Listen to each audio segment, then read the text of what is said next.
Welcome everybody to Final Fantasy VII. I have been wanting to do this one for a long time, probably 2 years since I first started this channel.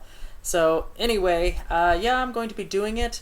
It has been a long time since I last played this game, and it's going to have to just come back to me as it goes. But what is the overall challenge I'll be doing? It'll actually be a class-based challenge. And what that basically means is that each character I have arbitrarily given a skill set to, or a class. For example, Yuffie's the thief, Cloud is the fighter, Tifa's the red mage, stuff like that. And all that will be just written in the description below the video, of course. So, and pretty much how I get these classes is I limit the amount of materia each character can use. And to even make it more interesting, only certain characters are item users. So there's that too. So this should be pretty interesting. I don't plan on doing a lot of grinding. It's just like me against the world. You know, I'll just take it as it comes. If I get into battles, I get into battles. If not, I'm not going to be looking for more than maybe 5 battles per area of just pure grinding, and then I have to move on with the story. So that'll, of course, increase the difficulty and stuff like that. So I'm pretty excited. I was kind of a late bloomer coming to this game. I didn't actually get into this game until probably, 5-6 years after its release. And I actually got the PC version first, and I played that first. So it took a little while before I got to actually play the game for real after all the hubbub had died down. So anyway, we're going to play. I'm going to be playing it on my PlayStation 2 backwards compatibility. Okay, new game. Yes. Oh, when I first played this, I heard so many things about this. I didn't even know what to expect. I was just like, how's it gonna start? Because I didn't want to ruin anything for myself. I wanted to just have it all just be completely blind and not know what the heck the story was about. You know, this was like the next gen RPG. This was the singular RPG event of the century, you know, in the 1990s. So I was excited finally to have the PC version in my hand. And then we start with stars. And I'm just like, blink, blink. Okay. So is this how it's going to start? I mean, that's what I thought. That's exactly what I was thinking. I was like, is this how the game is going to start? I don't even know what they're trying to do here. So, regardless, we get into the first character we meet, which is Aerith, or Eris, if you will, in the English tongue. But, she happens to be a very important character, and it's funny that we begin the game with her, because she's technically not the primary character, but yes, she's so integral and important to the overall plot. And, oh dear, she's not living in a nice neighborhood, is she? No, it's kind of a loveless neighborhood. So, there's that.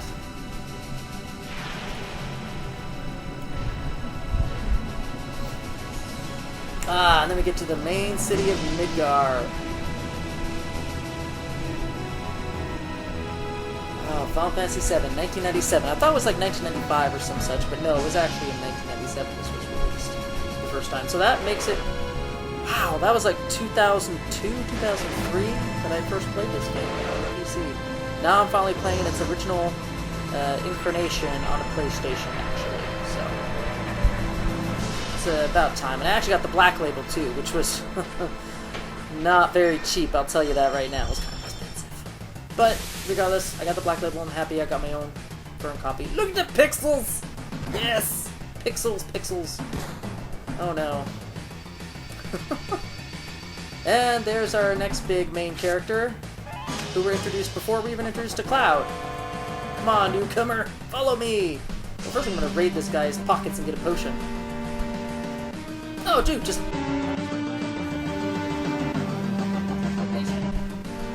I'm gonna totally get in trouble for that. It's a joke! It's a joke, don't get offended. Gosh. Anyway, machine gun. I mean, Cloud should technically be dead by now, and, yeah, so... The best thing about these battles is that they don't require any skill or tactics or anything like that, it's just attack. You just press the attack button and don't even worry about magic, and you win the battle. And you level up straight out the gate. That's awesome. So Yep, we're gonna raid this dead guy's pockets. Although I think he's just more like unconscious than anything else. Unless that kick really crushed his spine or something. That's a pretty powerful kick. Avalanche. I like how they just capitalize everything. It's just, yeah. It's like it's very important. This was before the days where they color-coded important text for you to make sure you remembered it for later. Ah! Of course. One of the biggest conventions of Final Fantasy, naming your character. And of course, like all the main characters, I'm going to be naming it Matthew. But that's my name, so that's what he shall be. Besides, Cloud's a weird name anyway. My name is Matt. I don't care who you are. I'm getting out of here once this job's over. I told you not to ever move in a group! I can see him being like Tim Allen in Galaxy Quest. He's all like ducking for cover and, you know, going back and forth, hopping between rocks and everything. And, you know, Alan Rickman's like, does that help? I can so imagine Barret doing that. So, you know what? I'm going to name him Barney.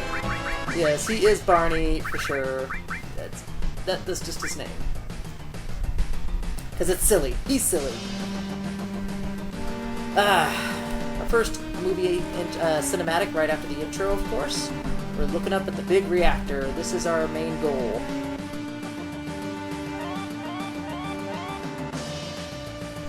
And they're all just kind of being lame and not even close to resembling anything subterfuge or just sneakiness. Nothing. Fight right off the bat.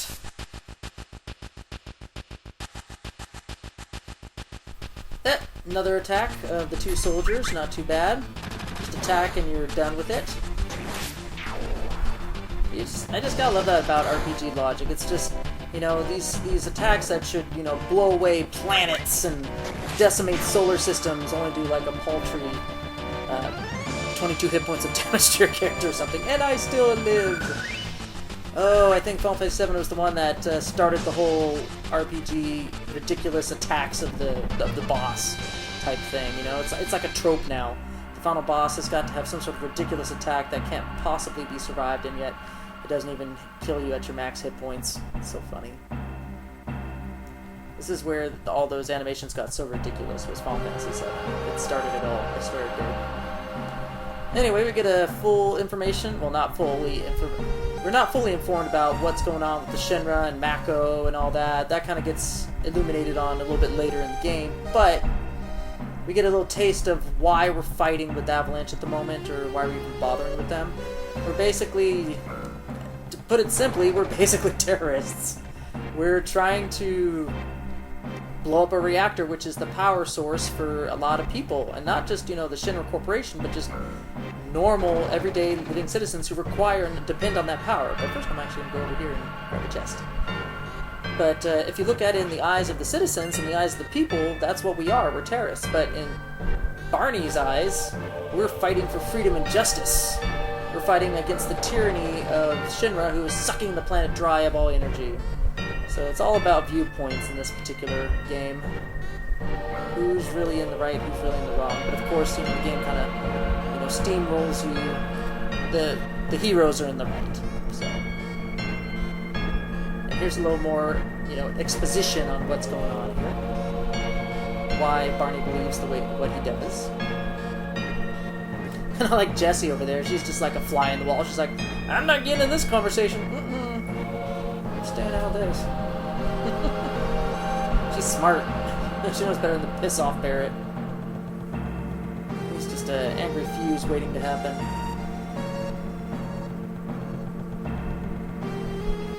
Off we go.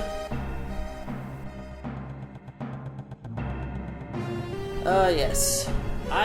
When I first played this game, I thought this was impressive. I was just like, whoa, look at these graphics! Nowadays, they just don't really live up to to the, you know, standards these days. But it's still a fun game. And as a matter of fact, in the 2015 E3, they announced a HD remix version of Final Fantasy VII. So I was thinking to myself, well, shoot. If if I'm going to do this challenge at all with Final Fantasy VII, I might as well do it now before the HD remix comes out. No better time than now to do this. Because once the HD remix comes out, nobody wants to see this, you know, pixelated nonsense anymore. So we're going to change Barret into the back row just because he's a projectile fighter, and it doesn't matter if he's in the front or the back row. He'll still do the same amount of damage either way. Oh god, I've never been attacked here before. What the heck? Okay, whatever. Ooh, this is a lot of enemies. 4. This might take a little while. But yeah, I mean, nobody wants to see this pixelated stuff once the HD version comes out, so I don't have a PS4, so I will not be, unfortunately, playing Final Fantasy VII HD. So I'm just gonna enjoy the original and have fun with it. But yeah, as I was saying, he's a projectile fighter, so he does the same damage regardless, front row, back row. It's just that when enemies attack him in the back row, it does less damage. So why open himself up to more damage if he does? You don't have to. Yeah, these enemies, I think they're immune to magic, but they're pretty vulnerable to actual weapons, so not that you need to use magic. One hit will kill either.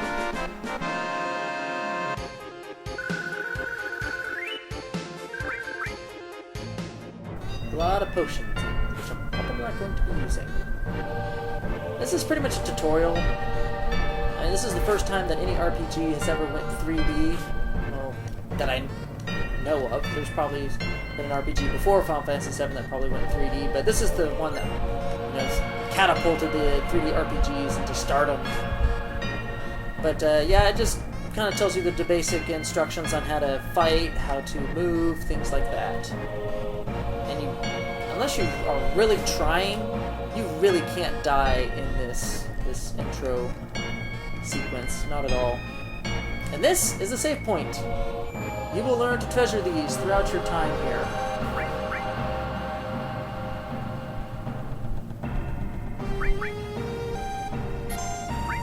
Yep, I have an existing save from a while ago that I have pretty much everyone up to level 99 in under 60 hours, so gotta love those, what is it, XP Plus materials. Those are fun. Ooh, we get a nice big mech robot. Don't be frightened. It's probably no different than the guards. They take about 2 hits, I think just the same. Normally, if I didn't have Cloud as a fighter and prevented him from using any sort of magic, I would actually have him cast Bolt on the big one. But as of right now, because of their classes, I can't do anything but attack. I mean, these guys are just pure out fighters at this point.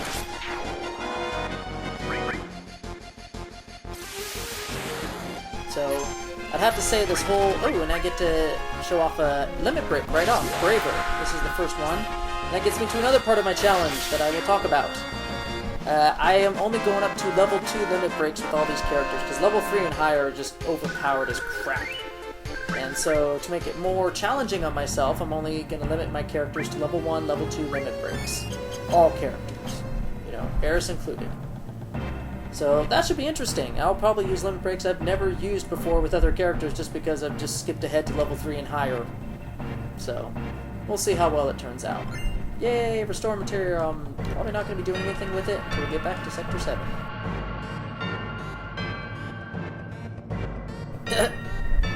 Shouldn't you do it? I could still pull something right in front of your eyes. You still wouldn't know. Gosh, such faulty reasoning.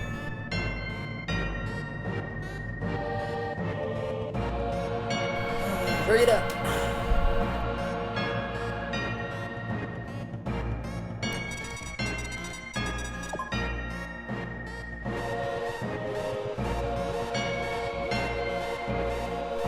Yep, here's the security drones.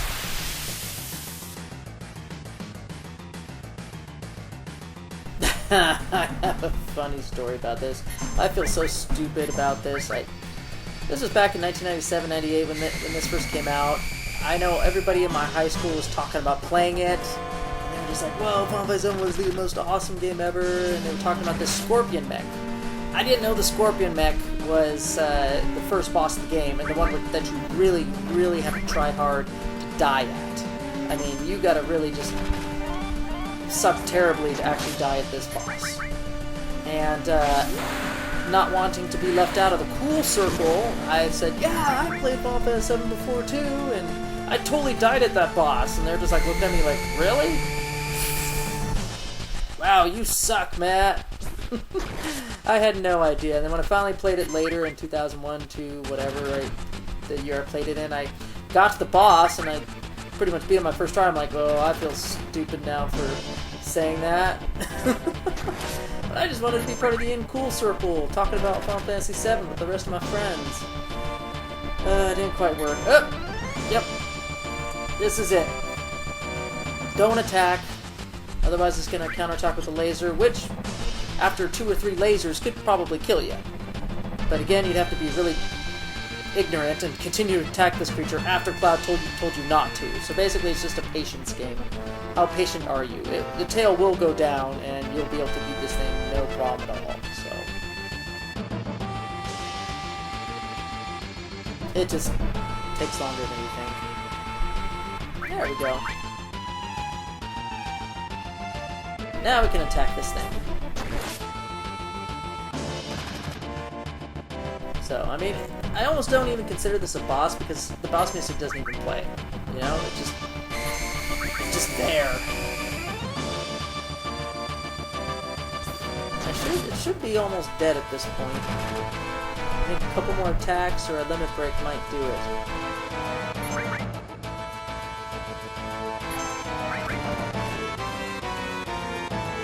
Ooh, that was close.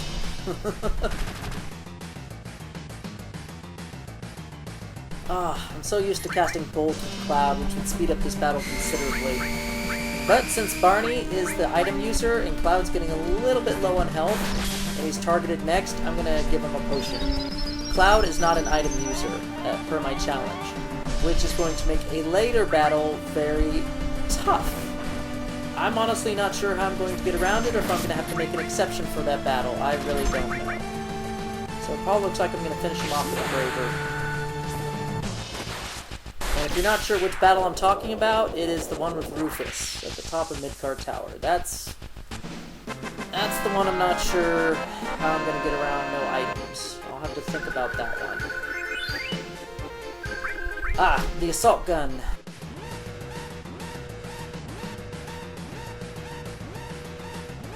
Okay, first things first. 10 minutes to detonation, and yes, there's an actual timer. You gotta get out here in 10 minutes.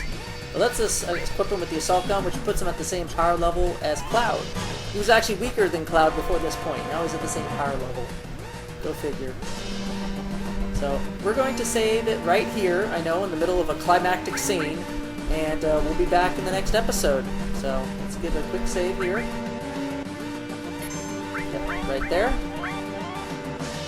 And we'll finish up the rest of this reactor in the next video. See you all later, everybody.